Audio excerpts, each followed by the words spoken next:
8 de agosto, Día del Orgasmo Femenino, o hoy día con el avance de la terminología y de la adquisición de derechos, Día del Orgasmo también vulvar. Así es. ¿Qué nos puedes decir acerca de la tan conocida brecha orgásmica, o no tan conocida? Bueno, mira, yo creo que hay algo muy interesante que es, primero, se empieza a hablar de que las mujeres no tenemos, o las personas con vulva no tenemos la misma cantidad de frecuencia orgásmica en un encuentro que los varones. Esto es un estudio muy serio que se hizo con alrededor de 12.000 personas, o sea, no fue una muestra chiquita, fue muy grande. En esa muestra habían personas heterosexuales, bisexuales y homosexuales, ¿sí?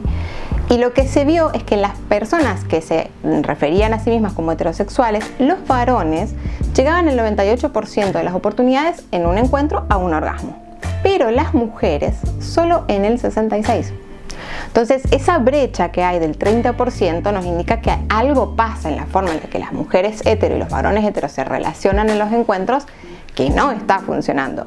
¿Por qué? Porque cuando pasábamos a las parejas homosexuales, esto no se daba. La estadística era diferente. Se eliminaba la brecha, ¿sí? Las mujeres bisexuales tenían un poquito más que las mujeres heterosexuales en frecuencia orgásmica, y las mujeres homosexuales, o sea, lesbianas, tenían muchas más frecuencia orgásmica que las mujeres hetero. Entonces, acá nos empezaba a hacer ruido. Digo, ¿por qué esto en donde las mujeres hetero no estaban llegando al orgasmo?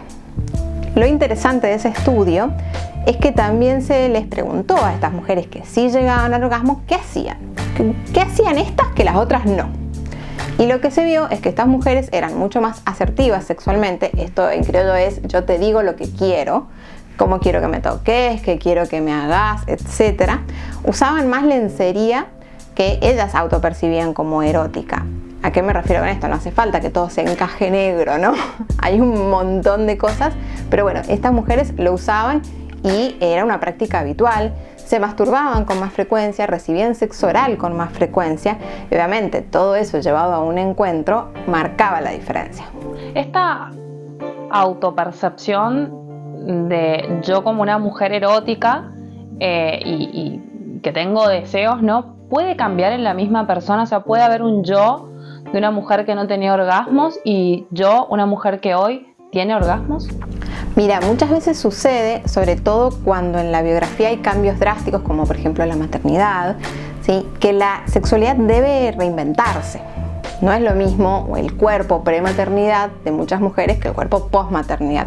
No es lo mismo la relación que yo tenía con mi pareja antes de ser mamá que después de ser mamá. Y pongo este ejemplo porque en general es el que más llega a consulta. Después hay un montón de otras situaciones, ¿no? Pero bueno, este es el que más llega a consulta. ¿Y qué es lo que pasa? Que percibirse erótica, como vos decías, es también un proceso de liberación, de empoderamiento. ¿Por qué? Porque las mujeres hemos sido criadas, la gran mayoría, para que no se nos note el deseo sexual. Porque si se te nota, bueno, sos obviamente una mala mujer que no merece respeto. Entonces, si yo quiero ser respetada, no puedo disfrutar. Y si quiero disfrutar, no puedo exigir respeto, ¿no? Entonces, en esa dicotomía, muchas mujeres se mueven y se empiezan a reprimir su propio placer y su propia búsqueda del placer y experimentarlo también, porque es un autodescubrimiento.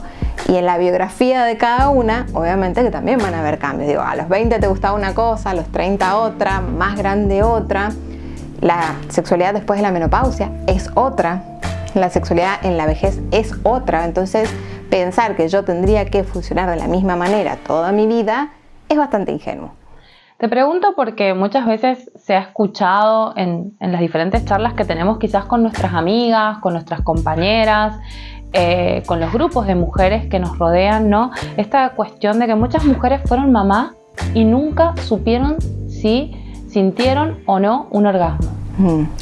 Sí, es una consulta frecuente porque hay una idea bastante errada, que es que el orgasmo es uno y que si no se da de esa manera, no estás teniendo un orgasmo.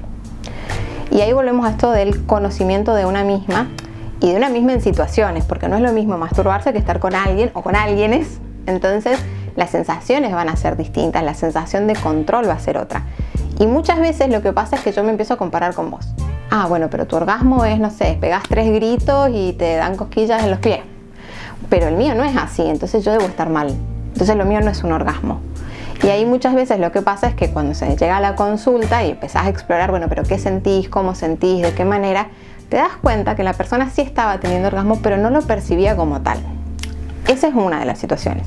Y otra de las situaciones, que quizás es la que uno en el inconsciente colectivo más se refiere cuando dice yo no tengo orgasmo, es la anorgasmia primaria, que es durante toda mi vida sexual yo no he logrado percibir un orgasmo.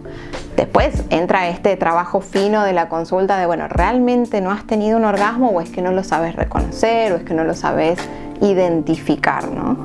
Y en esta cuestión, y no quiero desviarme mucho del tema, pero creo que cobra un papel fundamental la educación sexual, ¿no? Que quizás las generaciones de mi edad y de tu edad quizás también no tuvimos eso en nuestra edad quizás de adolescentes o a lo largo de la adultez, y quizás hoy con otra información en la mano y con el acceso a las redes sociales podemos llegar a percibir y a conocer quizás también nuestro propio cuerpo de otra manera. Totalmente. Yo tengo 35 y lo único que recibí en el colegio fue la educación biológica, ¿no? Una charla de biología.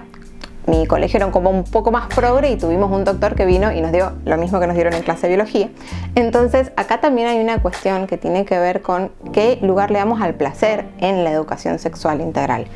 Que también hay mucho mito, porque por ahí, viste, dicen educación sexual integral y la gente cree que a un pibe de 4 años le estás enseñando el Kama Sutra y nada que ver.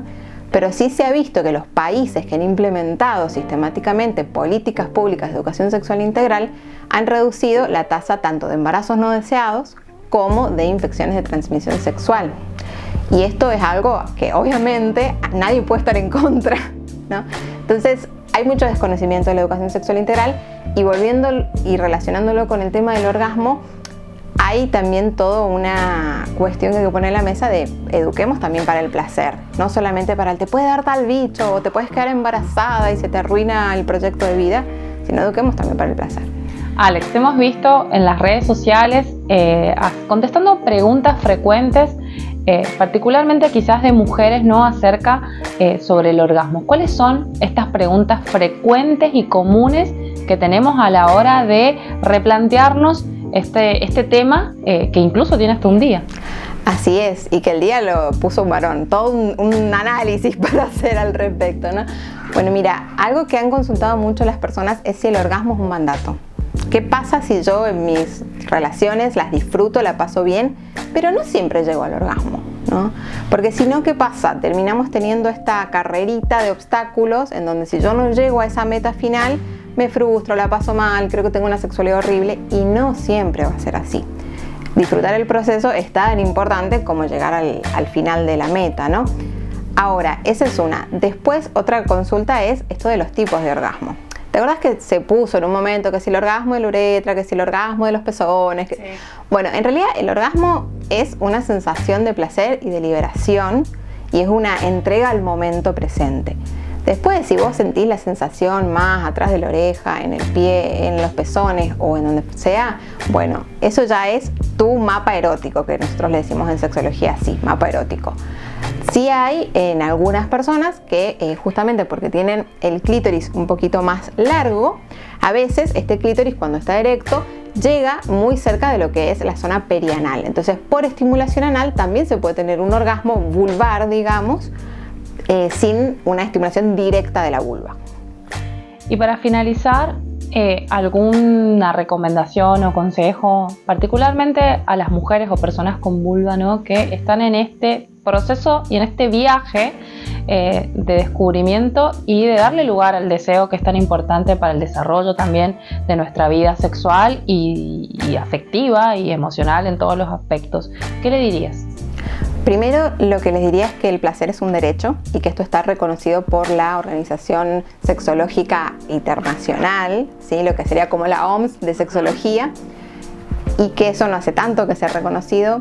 Entonces, el placer es un derecho, la vida sexual plena es un derecho, en la medida de que lo que cada una encuentre como plena, porque para eso tampoco hay recetas, pero sí entender que es importante que hagas lo que hagas sea libre, consentido, entre las personas que lo puedan consentir, Y por supuesto desde el conocimiento científico, ¿no? Que tratemos de empezar a corrernos un poco de tanta información y desinformación que circula en las redes, en los medios más informales, porque después llegamos a situaciones de muchísima frustración y decimos, pero si yo encontré un TikTok que decía qué, ¿no? Entonces, bueno, yo creo que va por ahí, nos informemos siempre de la mejor manera posible y reconozcamos el placer como un derecho de la vida de las personas. Bueno, muchísimas gracias, Alex. A ustedes.